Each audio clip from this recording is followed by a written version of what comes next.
السلام علیکم ورحمۃ اللہ تعالی وبرکاتہ۔ الحمد للہ رب العالمین والصلاة والسلام الأتمان الأكملان على محمد خاتم النبیین وعلى آلہ وصحبہ الغر المیامین ومن تبعهم وتابعیہم بإحسان إلى یوم الدین، اما بعد۔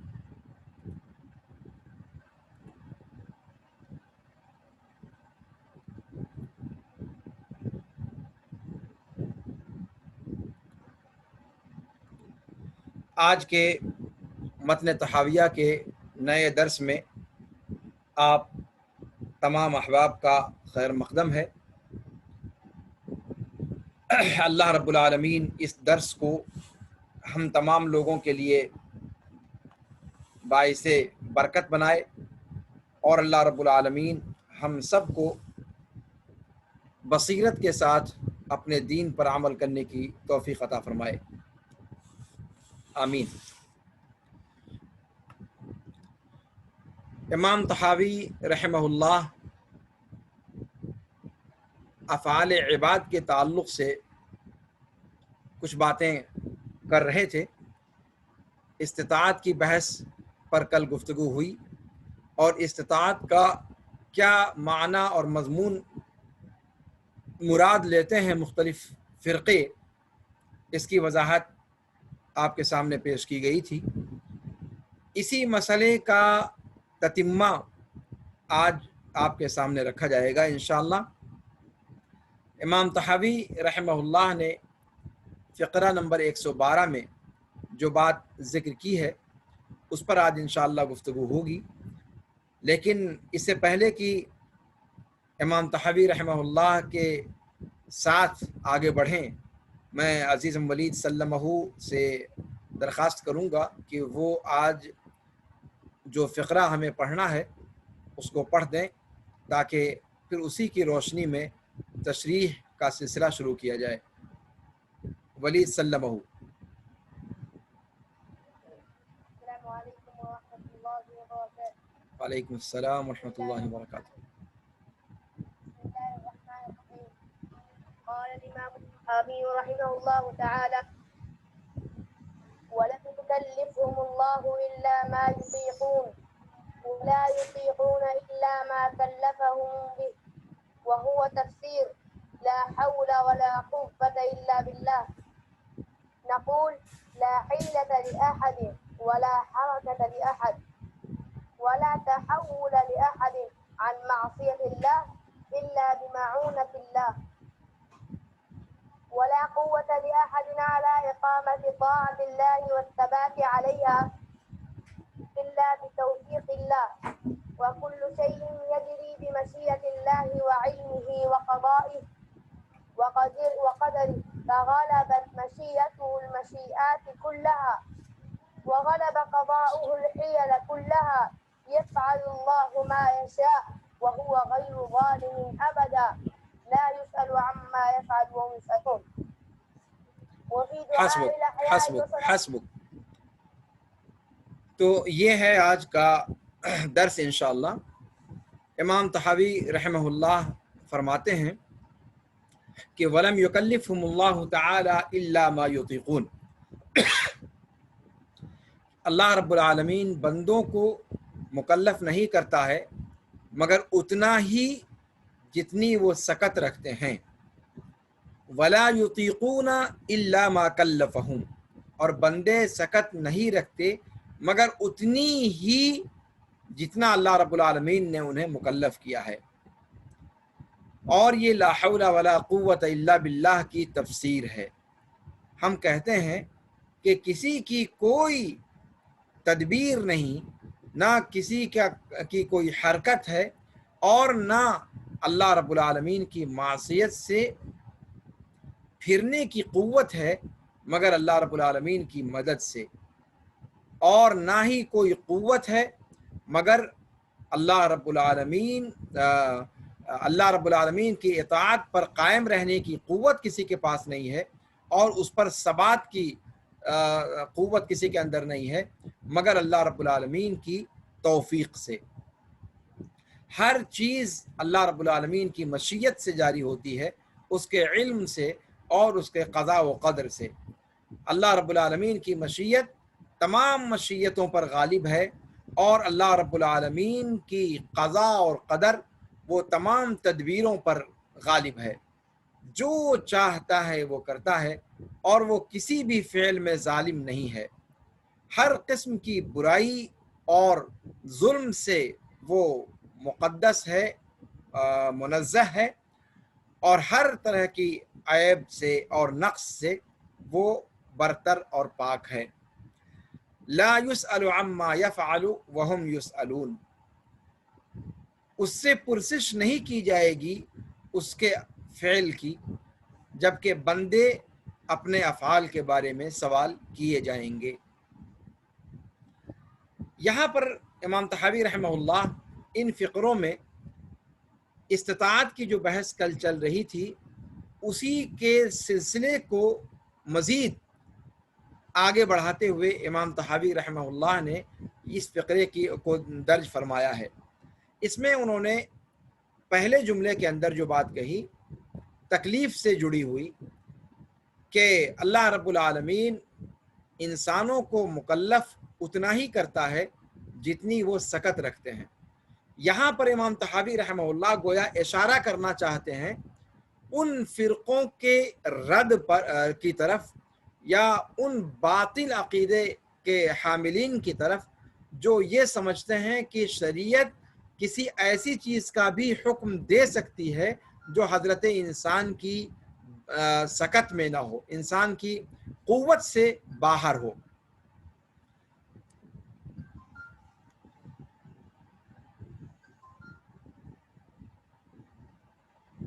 تو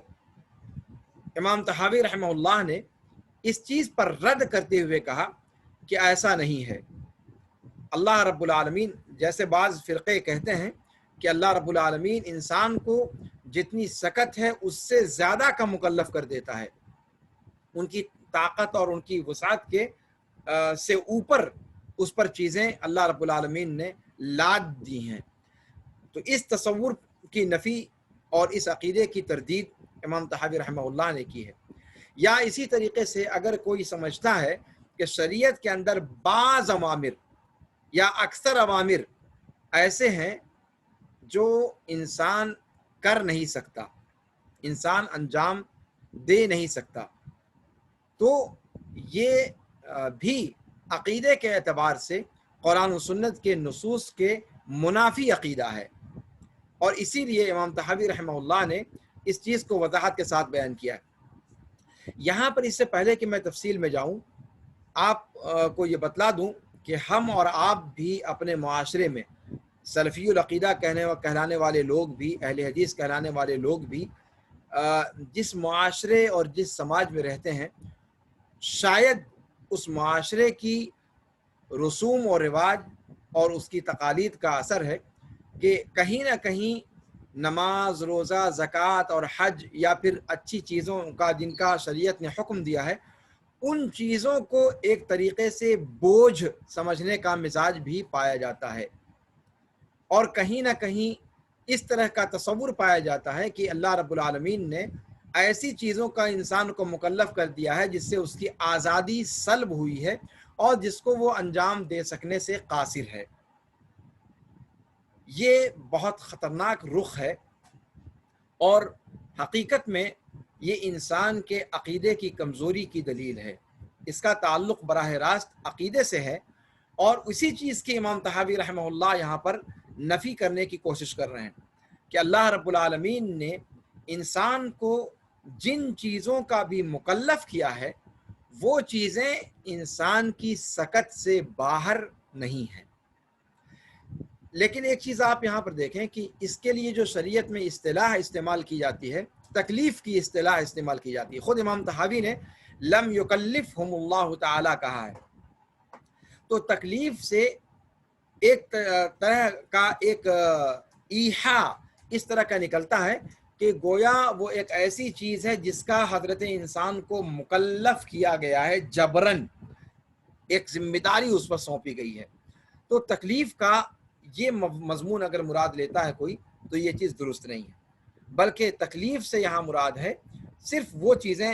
جن کے کرنے کا اللہ رب العالمین نے انسان کو حکم دیا ہے، اور اللہ رب العالمین نے انسانوں کے اوپر انہی چیزوں کے کرنے اور نہ کرنے کی تلقین کی ہے جو انسان آسانی کے ساتھ جس کو کر سکتا ہے، جس کو انجام دے سکتا ہے، یا جن چیزوں سے رک سکتا ہے۔ اس پر تفصیل سے گفتگو آگے آئے گی انشاءاللہ۔ تو امام طحاوی نے کہا کہ وَلَمْ يُكَلِّفْهُمُ اللَّهُ تَعَالَى إِلَّا مَا يُطِيقُونَ، اللہ رب العالمین بندوں کو مکلف نہیں کرتا ہے مگر اتنا ہی، اسی مقدار میں ما یطیقون جس کی وہ سکت رکھتے ہیں،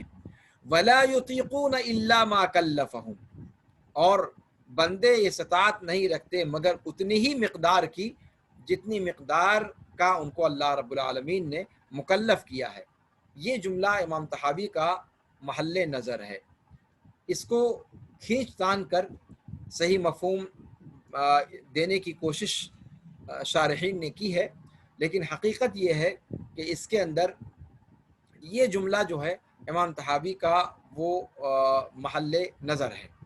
اس کی تفصیل ابھی آگے انشاءاللہ کی جائے گی۔ اس کے بعد امام طحاوی رحمہ اللہ کہتے ہیں کہ یہ لا حول ولا قوت الا باللہ کی تفسیر ہے، یعنی یہ جملہ جو انہوں نے کہا یہ لا حول ولا قوت الا باللہ کی تفسیر ہے۔ اور پھر اس کے بعد لا حول ولا قوت الا باللہ کا معنی خود ہی بیان کرتے ہوئے امام طحاوی کہتے ہیں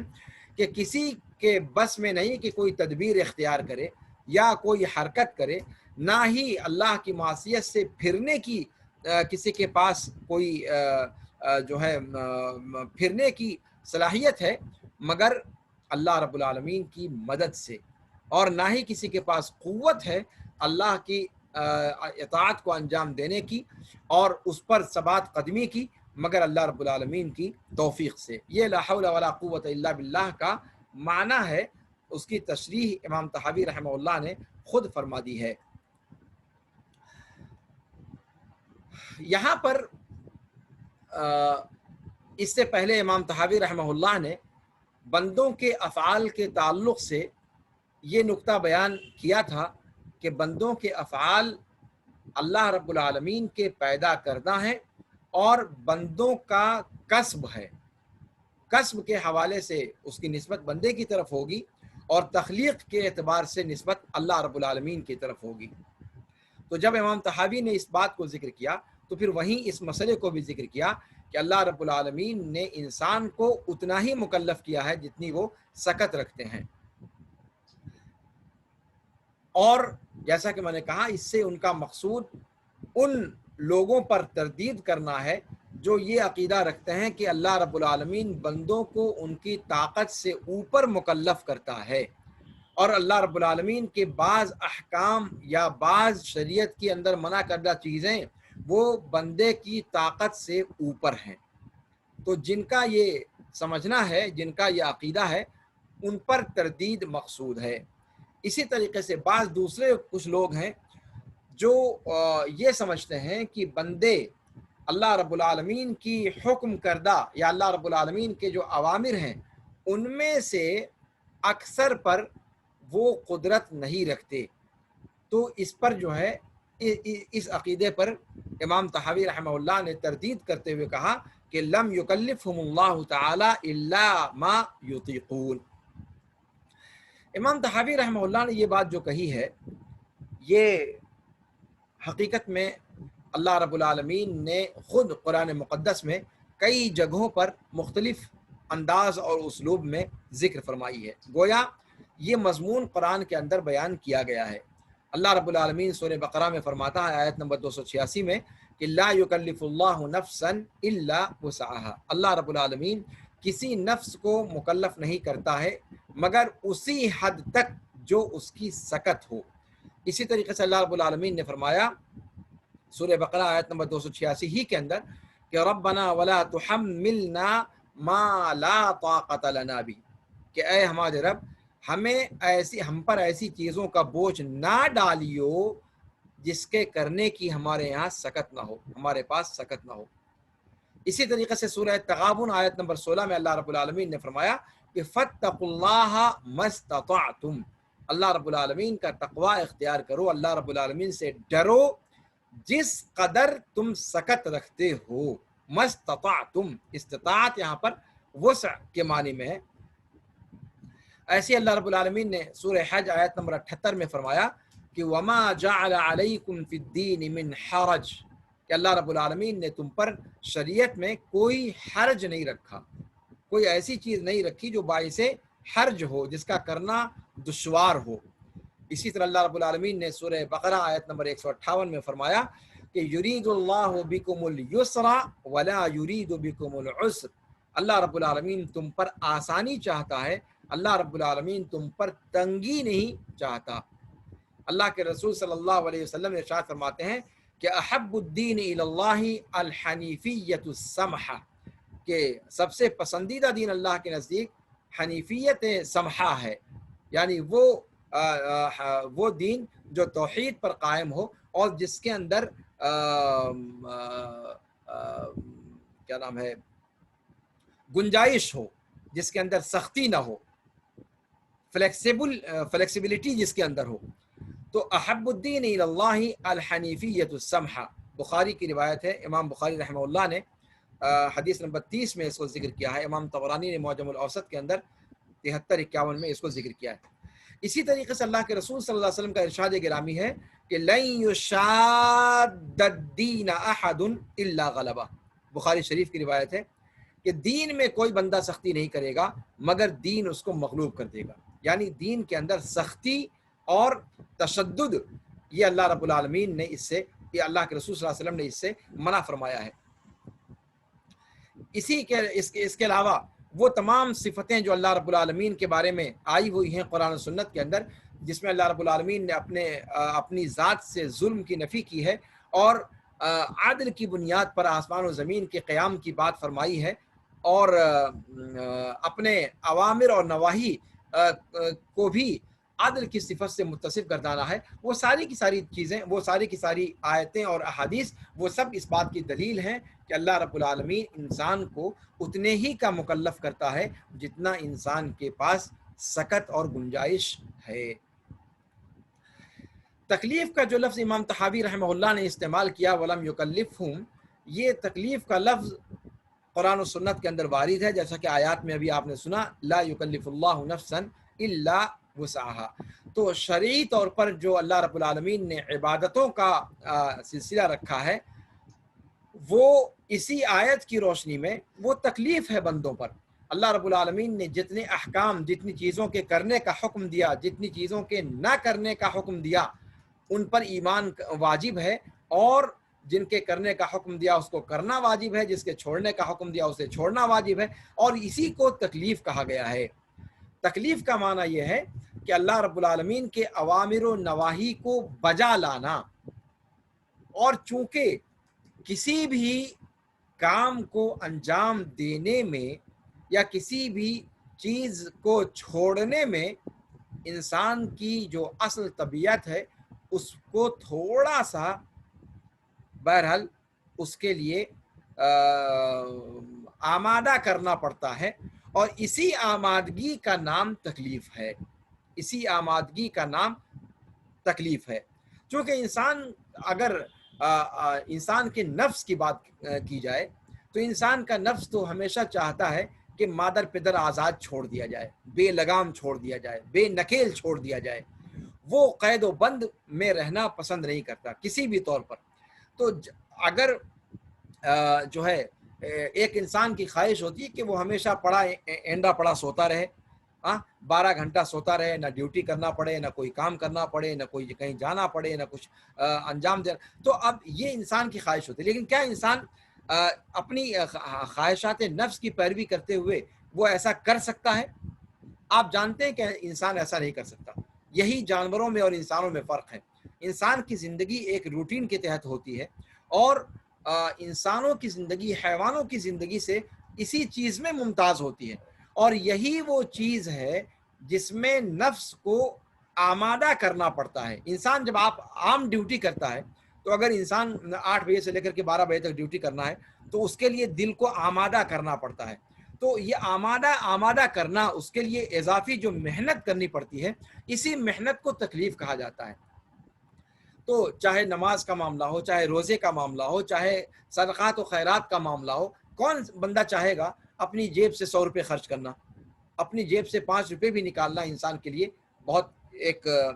طریقے سے مشقت کی بات ہوتی ہے، اپنے نفس کو آمادہ کرنا پڑتا ہے۔ تو اسی آمادہ کرنے کے لیے، اسی یہ جو پروسیسنگ ہوتی ہے اس کام کو انجام دینے کے لیے اس کے اپنے نفس کے ساتھ، اسی کو تکلیف کہا جاتا ہے۔ اس کا قطعاً انسان کے نہ کر پانے سے یا انسان کے اوپر مالا یطاق تھوپے جانے سے قطعاً اس لفظ کا کوئی تعلق نہیں ہے،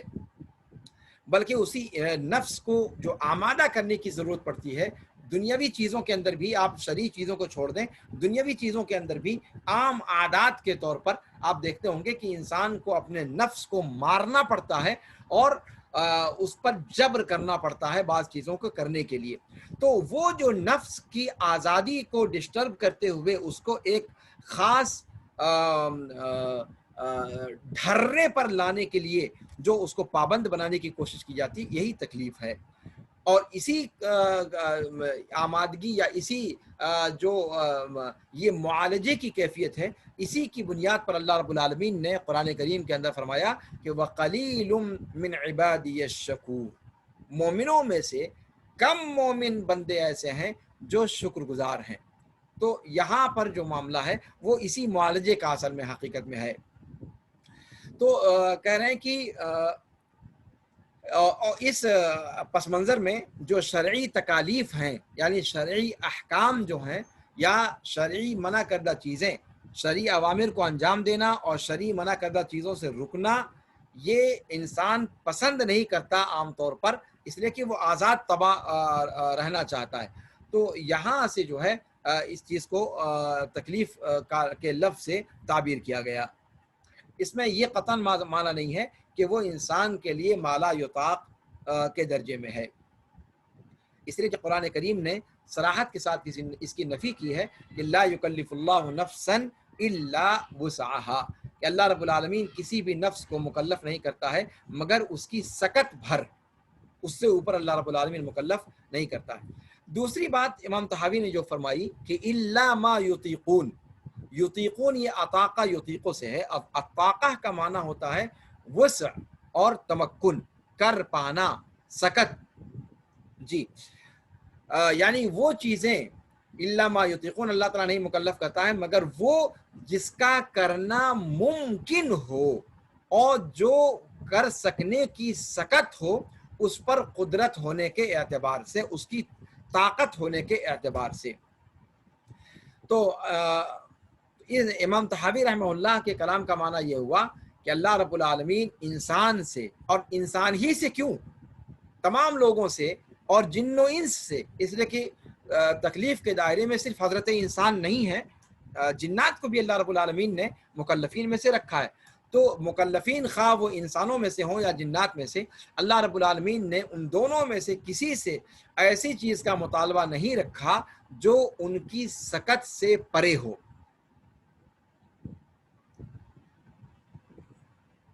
بلکہ اگر آپ امانت داری کے ساتھ دیکھیں تو بہت ساری چیزیں جو انسان کر سکتا ہے ان میں سے بھی بعض کے حق میں ساقط اللہ رب العالمین فرما دیتا ہے، جیسا کہ اللہ نے فرمایا فاتقوا اللہ ما استطعتم، اللہ سے ڈرو جتنا تم ڈر سکتے ہو، جتنی سکت ہو۔ اسی لیے قرآن نے سورہ نور کے اندر چند لوگوں کو مستثنا کیا بعض احکام سے، تو وہاں کہا کہ نابینا پر کوئی حرج نہیں ہے، لنگڑے پر کوئی حرج نہیں ہے، بیمار پر کوئی حرج نہیں ہے۔ تو اس کا مطلب یہ ہوا کہ وہ تکالیف جو عام انسان کر سکتا ہے، اگر انسانوں میں سے بعض ایسے ہیں جو کسی عارضی سبب سے وہ انجام دے پانے کی کنڈیشن میں نہیں ہے، تو ان سے اللہ رب العالمین نے اس چیز کو ساقط کر دیا۔ یعنی اب اس سے بڑھ کر کے اللہ رب العالمین کی رحمت اور کیا ہوگی کہ وہ چیزیں جو انسان کر سکتا ہے عادتاً، ان میں سے بھی بعض چیزیں اللہ رب العالمین بعض کے حق میں ساقط کر دیتا ہے۔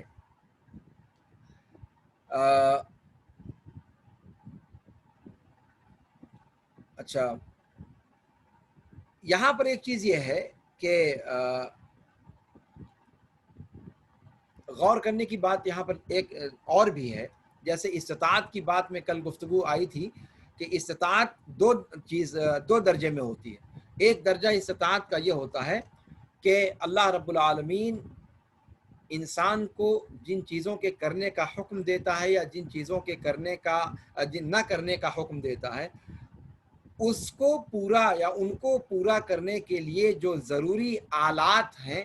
وہ بندے کے پاس اللہ رب العالمین عطا فرمائے. یہ استطاعت کا پہلا معنی ہے. جیسے انسان کو نماز پڑھنی ہے تو اس کو نیت باندھنی ہے، رکوع کرنا ہے، سجدہ کرنا ہے، تو انسان رکوع کرنے کی کنڈیشن میں ہو، کھڑے ہونے کی کنڈیشن میں ہو، سجدہ کرنے کی کنڈیشن میں ہو. یہ تینوں کی تینوں چیزیں آلات اس کے پاس میسر ہونا ضروری ہے، تب پھر وہ چیز اس کے اوپر واجب ہوتی ہے. اور اسی لیے آپ نے دیکھا ہوگا کہ نماز کے اندر اگر کسی ایک رکن کی انسان کے پاس سکت نہیں ہے تو اس رکن کی ادائیگی بعینی اس طریقے پر کرنا اس سے ساقط ہو جاتا ہے. جیسے قیام کا معاملہ ہے، اگر ایک بندہ قیام نہیں کر سکتا تو اس کے لیے کرسی پر بیٹھ کر کے نماز پڑھنے کی اجازت ہے. تو اس کا مطلب یہ ہوا کہ بنیادی طور پر جو استطاعت کا معنی ہے وہ یہاں بھی طاقت رکھنے کا جو معاملہ ہے وہ دو مرحلے میں. پہلا مرحلہ یہ کہ عام طور پر انسانوں کے پاس ان چیزوں کے کرنے کے جو آلات ہونے چاہیے یا جن آلات کے ذریعے، وسائل کے ذریعے سے اس کو انجام دینا ہے، وہ وسائل عام طور پر انسان کے پاس مہیا ہوں. ایک بات یہ. دوسری بات کہ فردی طور پر ہر متعین شخص کے پاس اس چیز کے کرنے کی صلاحیت ہو. جیسا کہ میں نے بتایا آپ سے کہ متعین عمومی طور پر ہر انسان کے لیے اللہ رب العالمین نے یہ حکم دیا کہ وہ قیام کرے، رکوع کرے، سجدہ کرے نماز کے لیے. لیکن فردی طور پر اگر حکم دیکھا جائے تو پرٹیکولر طور پر کوئی بندہ ایسا ہو سکتا ہے جس کے پاس کوئی عارضی سبب ہو اور وہ ان میں سے کسی چیز کو نہ کر سکے، تو اس خاص بندے کے لیے اس سکت میں سے اتنی چیز اللہ رب العالمین ساقط کر دیتا ہے. تو یہ دو چیزیں ہوئی، ایک عمومی حکم اور ایک خاص کسی فرد کے ساتھ جڑنے کے بعد اس کا حکم. تو ان دونوں کے اعتبار سے اللہ رب العالمین نے انسان کو اسی چیز کا مکلف کیا ہے جس کو وہ کر سکتا ہے. تیسری چیز جو انہوں نے امام طحاوی نے کہی کہ وَلَا يُطِيقُونَ إِلَّا مَا كَلَّفَهُمْ،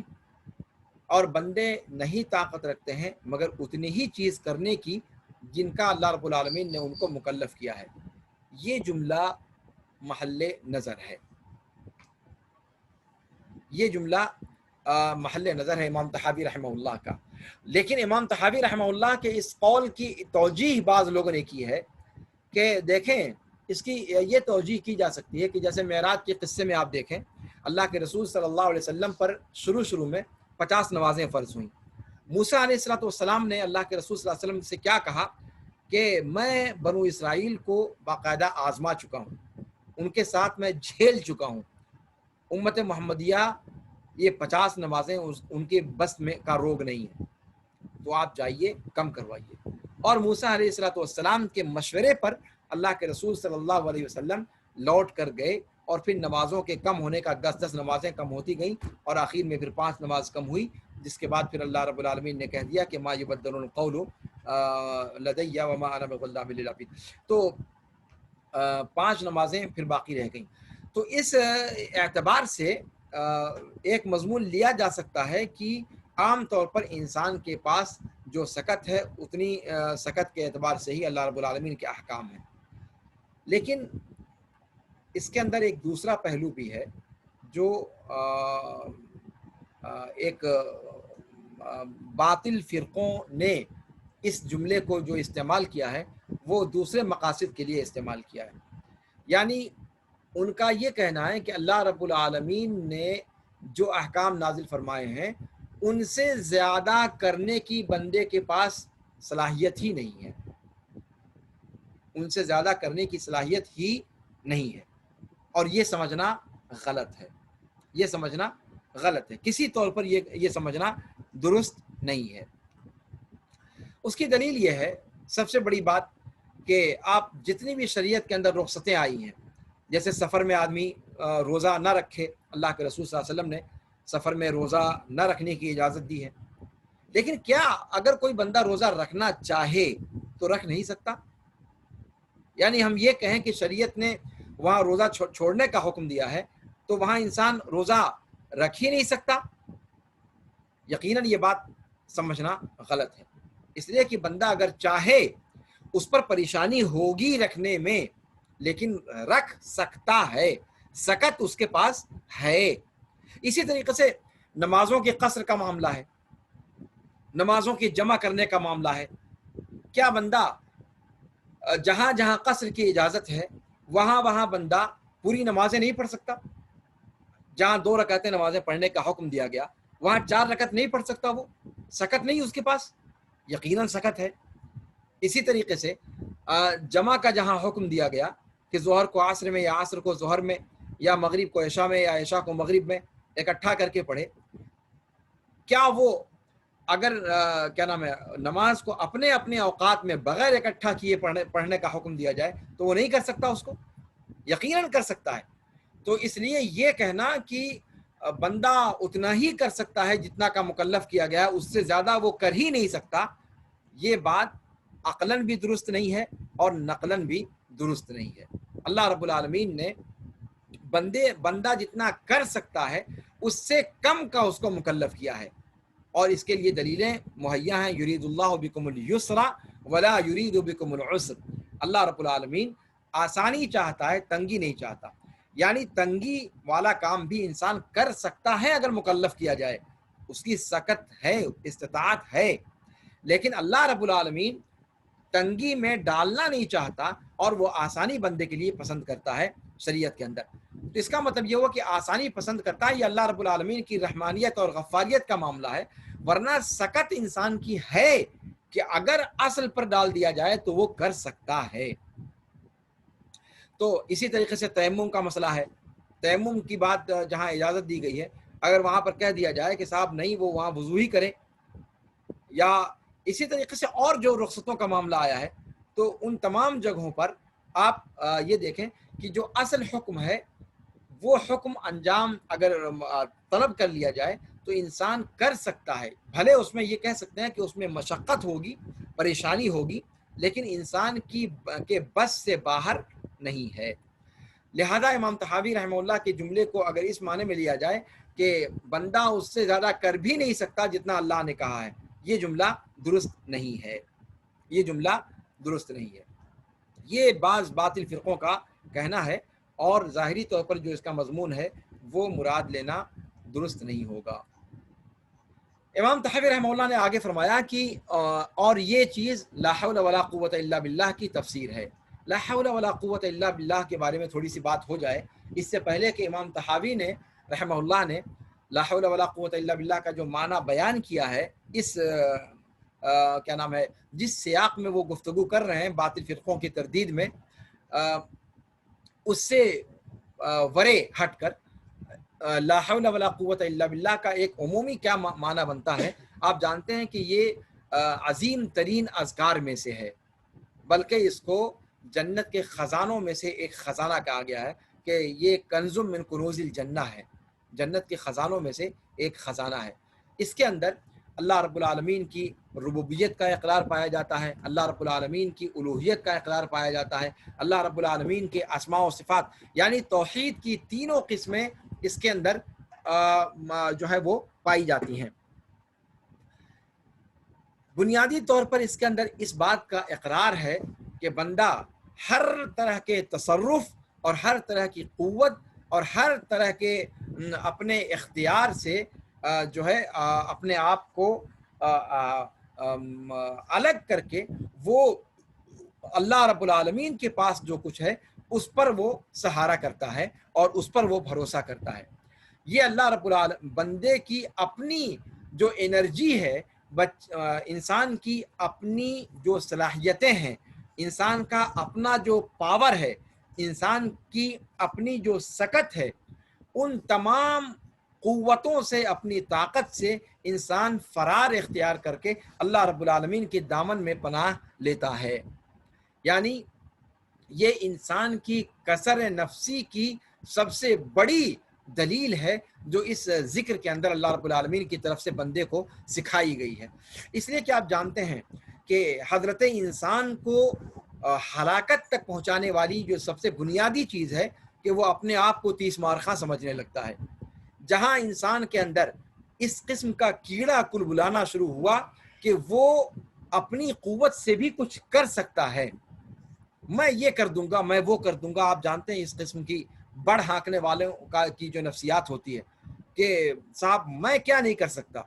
تو جہاں میں اور انا کا مسئلہ آ جاتا ہے، یہ ذکر جو ہے انسان کی انا کو فنا کر دیتا ہے، اور انسان کی اپنی جو داخلی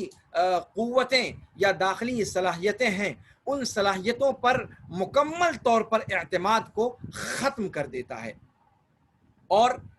اس کا پورا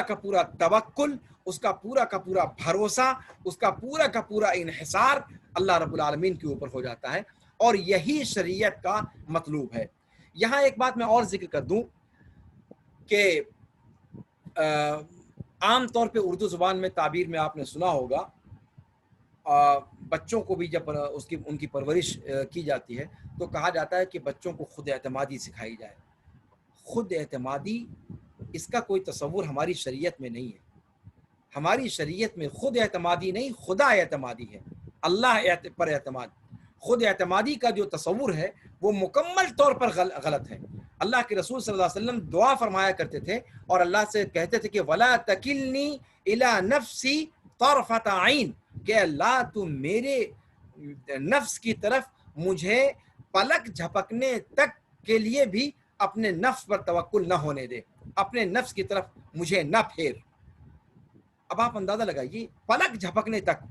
اور ہم دھڑلے کے ساتھ کہتے ہیں کہ خود اعتمادی۔ خود اعتمادی کیا چیز ہوتی ہے؟ انسان کے اندر خود اعتمادی کا جو تصور اس وقت جو پایا جاتا ہے، یہ چیز بالکل ہی غلط ہے۔ ایک مومن کے نقطۂ نظر سے مومن اپنے نفس پر اعتماد کر ہی نہیں سکتا۔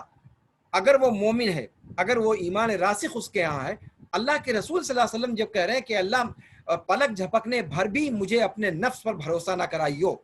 تو پھر ہم اور آپ کیا اوقات ہماری اور آپ کی ہے؟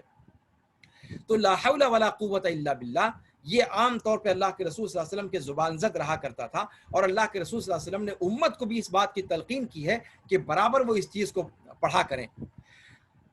لا حول ولا قوت الا باللہ کا معنی کیا ہوتا ہے؟ حول کا معنی ہوتا ہے پھرنا، اور لا حول یہ لا نفی جنس کے لیے عربی زبان میں استعمال کیا جاتا ہے، لا نافیہ للجنس ہے، یعنی ایک حال سے دوسرے حال کی طرف پھرنے کے ممکن ہونے کی بات کہی جا رہی ہے کہ یہ امکان ہمارے پاس موجود نہیں ہے۔ یعنی ایک گلاس اگر انسان کے ہاتھ میں ہے تو گلاس کا آپ کے ہاتھ میں ہونا یہ ایک حالت ہے، اس کی دوسری حالت یہ ہے کہ وہ آپ کے منہ تک پہنچے۔ اتنی بھی سکت آپ کے پاس نہیں ہے کہ وہ گلاس آپ یقینی طور پر اپنے منہ تک پہنچا سکتے ہیں، اس پر آپ اپنا بھروسہ آپ کو ہو، یہ ممکن نہیں ہے۔ تو اسی طریقے سے آپ اپنے کپڑے کو حرکت دیں، آپ اپنی پگڑی کو حرکت دیں، آپ اپنی ٹوپی کو حرکت دیں، آپ اپنی آنکھ کو حرکت دیں، آپ اپنی پلک کو جھپکیں، یہ سب ایک حال سے دوسرے حال کی طرف پھرنا ہے۔ تو جو بھی آپ تصور کریں یہ سارا کا سارا تحول ہے۔ آپ اپنے ہاتھ کو حرکت دیں، اپنے پیر کو حرکت دیں، ایک قدم آپ اٹھائیں، یہ سب کا سب حول ہے، من حال الی حال، ایک حال سے ایک صفت سے دوسری صفت کی طرف منتقل ہونا، ایک حالت سے دوسری حالت کی طرف منتقل ہونا۔ تو جب انسان کہتا ہے لا حول، تو مطلب ہوتا ہے کہ کسی بھی قسم کا معمولی سا تصرف بھی، ایک حالت سے دوسری حالت کی طرف پھرنے کا ایک معمولی سا عمل بھی، وہ اللہ کے بغیر ممکن نہیں ہے۔ یہ ہوتا ہے لا حول کا معنی، یعنی اللہ رب العالمین کی ذات سے ایک مومن پلک جھپکنے تک کے برابر بھی خالی نہیں ہو سکتا۔ اپنی زبان کو حرکت دینے کی بات، اپنی سانس کی حرکت، جو انسان سانس خارج کرتا ہے اللہ رب العالمین اگر روک دے دوبارہ وہ سانس کھینچ نہیں سکتا. تو لا حولہ کے اندر اس مضمون کو ہم اپنے مومن بچوں کو، اپنے گھر کے افراد کو اس مضمون کو ان کے ذہن و دماغ میں پیوست کرائیں